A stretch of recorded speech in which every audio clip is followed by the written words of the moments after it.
ان الحمد للہ والصلاة والسلام علی رسول اللہ اما بعد اعوذ باللہ من الشیطان الرجیم من حمزہ ونفخہ ونفثہ بسم اللہ الرحمن الرحیم رب اشرح لی صدری ویسر لی امری واحلل عقدۃ من لسانی یفقہوا قولی رب زدنی علما رب زدنی علما رب زدنی علما۔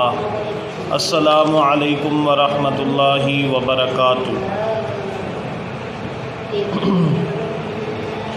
جی تمام اسٹوڈنٹ کیا حال ہیں؟ ٹھیک ٹھاک ہیں؟ طبیعت صحت ٹھیک ہے؟ اللہ تعالیٰ آپ تمام کو صحت سلامتی ایمان والی لمبی زندگی عطا فرمائے۔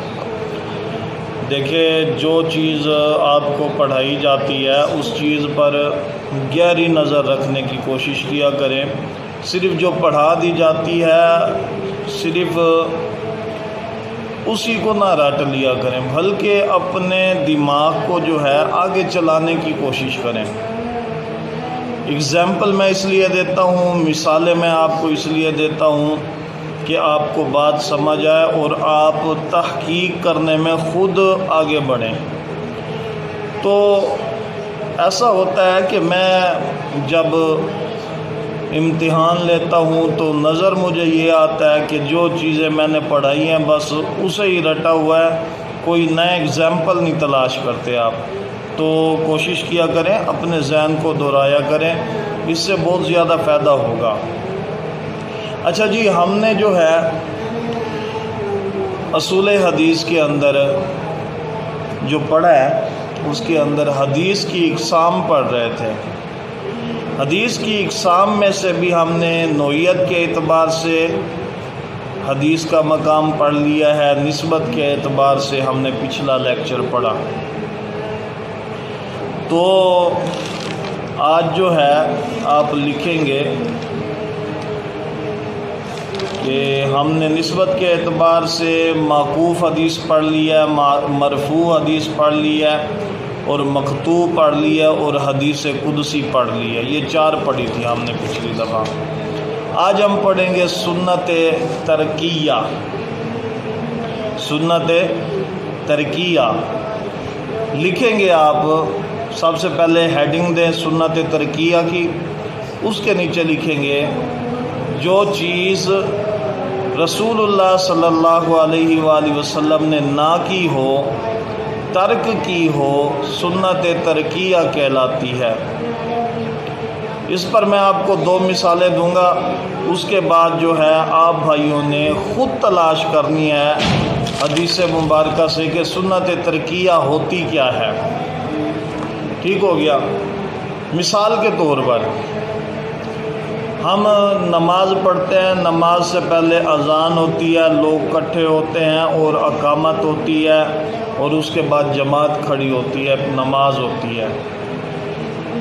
لیکن آپ دیکھیں گے اس کے برعکس ہم عید کی نماز جب پڑھنے جاتے ہیں تو ہم اذان بھی نہیں ہوتی اور اقامت بھی نہیں ہوتی، ہم جو ہے میدان میں خود بخود اکٹھے ہو جاتے ہیں۔ اب دیکھیں، لوگوں کو اکٹھا بھی کرنا ہے تو اس کے لیے اذان ہے، لوگوں کو روزانہ ہم اکٹھا کرتے ہیں، لیکن ایسی جگہ آپ اس پوائنٹ کو نوٹ کریں گے کہ ایسے مواقع جہاں پر رسول اللہ صلی اللہ علیہ وسلم نے کسی عمل کو ترک کر دیا ہو اسے سنت ترکیہ کہتے ہیں۔ اب لوگوں نے عید کے لیے، عید کی نماز کے لیے اکٹھا تو ہونا تھا، طریقہ اذان ہی تھا، لیکن لوگ اکٹھے ہوئے ہیں لیکن اذان ہوئی نہیں ہے۔ با نماز جماعت بھی ہوئی ہے، جماعت کی شکل بھی ہوئی ہے، جماعت بھی ہوئی ہے، قرات بھی ہوئی ہے، سب کچھ ہوا ہے، لیکن اس کے باوجود اذان ہوئی نہیں۔ اس چیز کو جب، اس سنت کو جو پورا سال چلتی ہے ہمارے ساتھ، اس کو چھوڑا ہے تو ہم کیوں چھوڑ رہے ہیں؟ یہاں پہ یہ سبق بھی لوگوں کو آپ دیں کہ ہم کیوں چھوڑ رہے ہیں۔ کوئی آپ سے کہتا ہے تو اسے جواب دیا کریں کہ جو کام اللہ کے نبی نے کیا ہمارے لیے وہ قابل عمل ہے ہم اس پہ عمل کریں، اگر نہیں کیا ترک کر دیا ہے تو ہم بھی ترک کریں گے۔ اب اذان نہیں ہوئی عید سے پہلے تو اسے کہتے ہیں سنت ترکیہ، کہ عام حالات کے اندر تو اذان ہے جماعت کے لیے، لیکن عید کی نماز کے لیے ترک کر دی گئی، اس لیے یہ سنت ترکیہ ہے۔ ٹھیک ہو گیا؟ چلو ایک اور مثال بھی میں آپ کے ساتھ شیئر کر دیتا ہوں، اس کے بعد آپ نے خود تلاش کرنی ہے ایسی سنت ترکیہ تاکہ آپ کے ذہنوں میں بیٹھ جائے، اور یہ بہت ضرورت ہے سنت ترکیہ کے دلائل آپ کے پاس ہونے چاہیے۔ عام حالات کے اندر جو ہے اشراق کی نماز جو ہے ہم لوگ پڑھتے ہیں، چلے جو نہیں پڑھتے بہرحال شریعت کے اندر تو ہے نا کہ اشراق کی نماز پڑھی جاتی ہے۔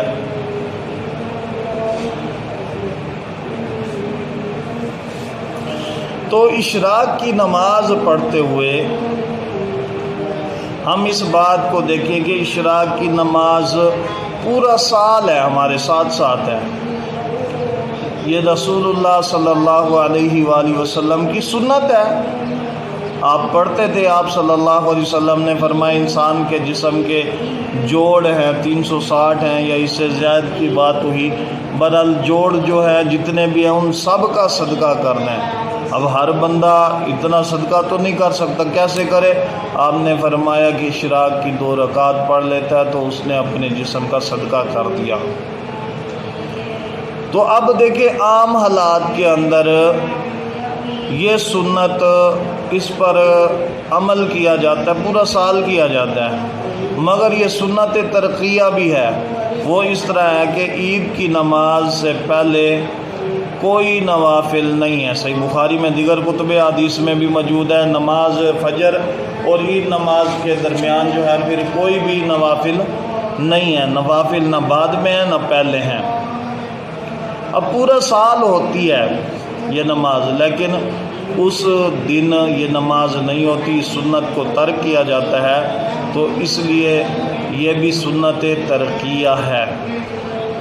تو الحمد انسٹیٹیوٹ کے تمام طلباء آپ بھی کوئی مثال دیں سنت ترکیہ کی، کہ آپ کے پاس کیا مثال ہے کہ رسول اللہ صلی اللہ علیہ وسلم ایک عمل کرتے رہتے تھے لیکن کسی خاص موقع پر آ کر اس کو چھوڑ بھی دیتے تھے۔ سنت ترکیہ کیا ہے، اس کی مثال میں نے آپ کو دی، آپ بھی بیان کریں۔ اچھا جی، اس کے بعد آپ دوسرا پوائنٹ لکھیں گے۔ دوسرا پوائنٹ ہے غیر منقول سنت ترکیہ، غیر منقول سنت ترکیہ جو آپ سے ثابت نہیں۔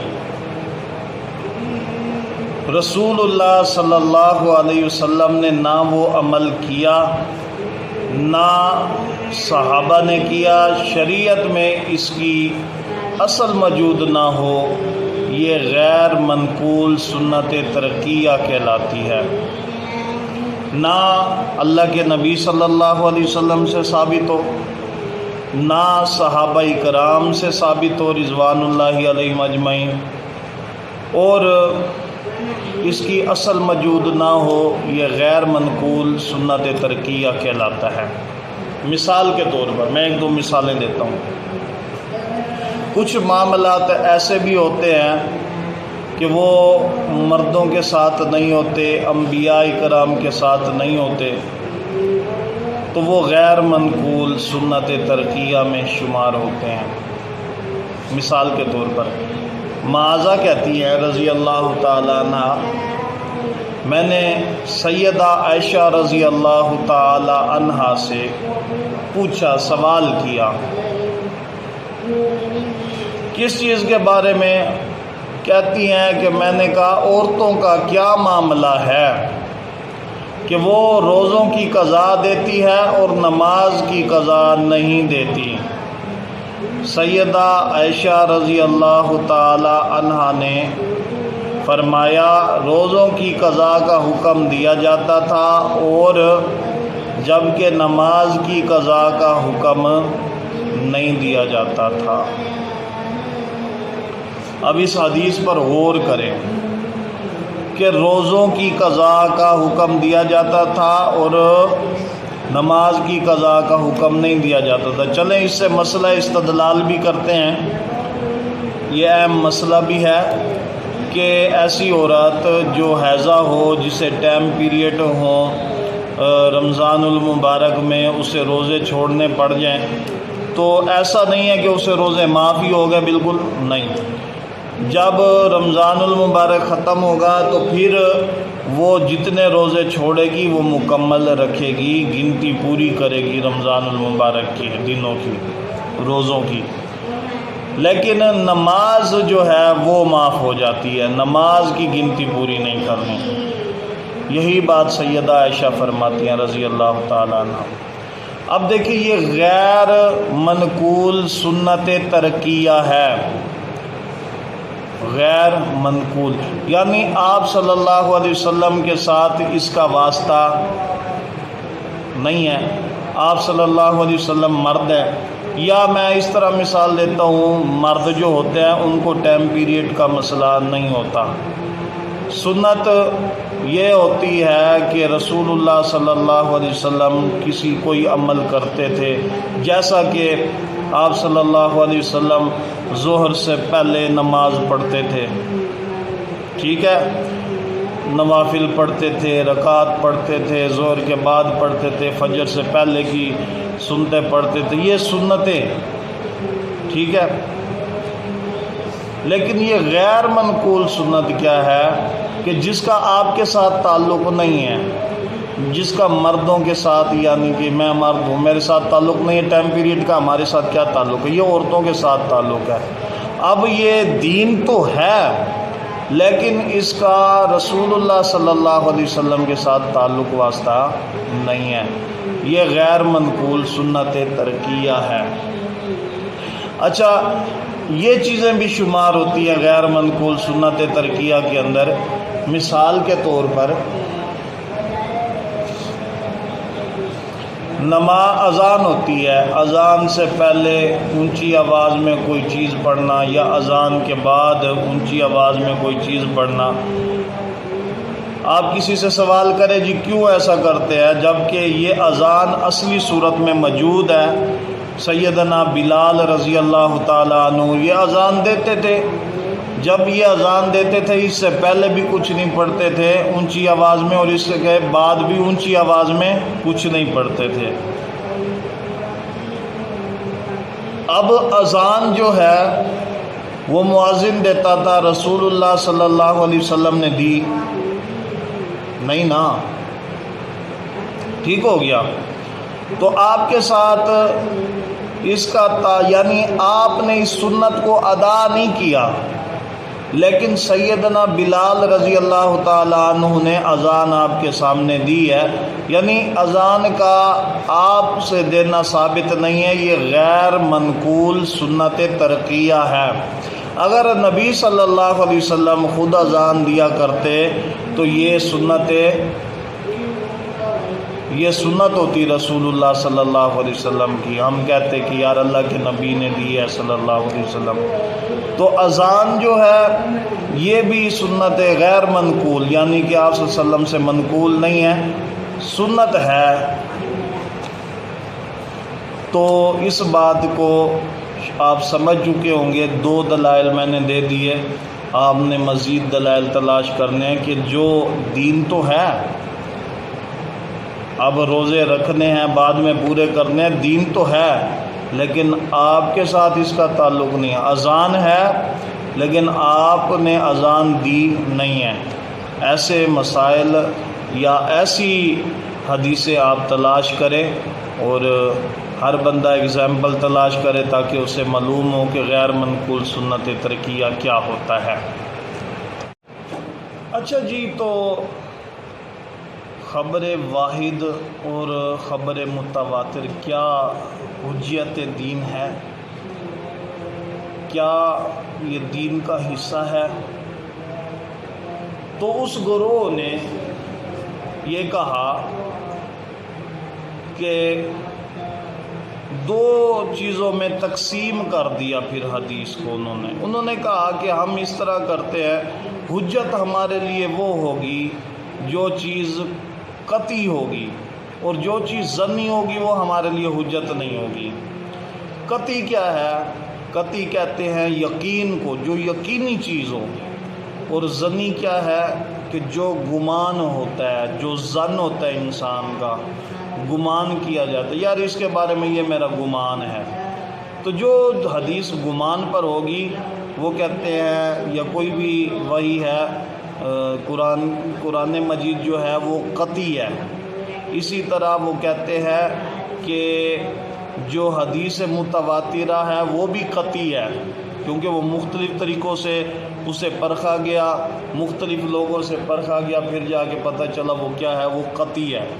قرآن مجید کے بارے میں بھی یہی حکم ہے اور یہی کہا جاتا ہے کہ وہ قطعی ہے۔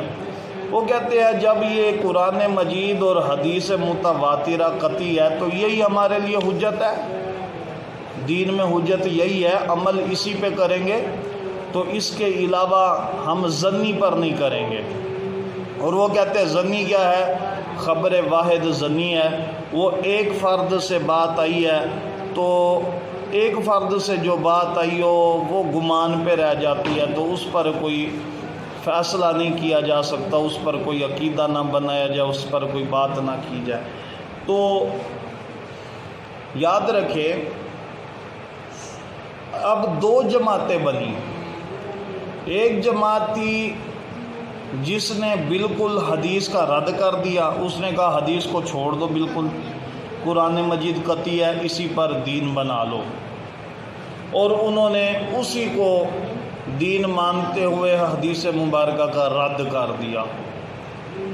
دوسرا گروہ وہ تھا، اس نے کہا کہ یار قرآن مجید بھی قطعی ہے، خبر متواتر بھی قطعی ہے، یہ تو دین ہے، لیکن اس طرح کرتے ہیں جو خبر واحد ہے عقیدے کے اندر تو ہم نہیں مانیں گے، لیکن مسائل کے اندر خبر واحد کو بھی لے لیتے ہیں۔ یہ دو گروہ بن گئے۔ اس بات کو یاد رکھیں، خبر واحد اگر صحیح سند کے ساتھ ہے تو وہ حجت دین ہے۔ آپ لکھ لیں اس بات کو کہ اگر خبر واحد صحیح سند کے ساتھ ہے تو وہ کیا ہے؟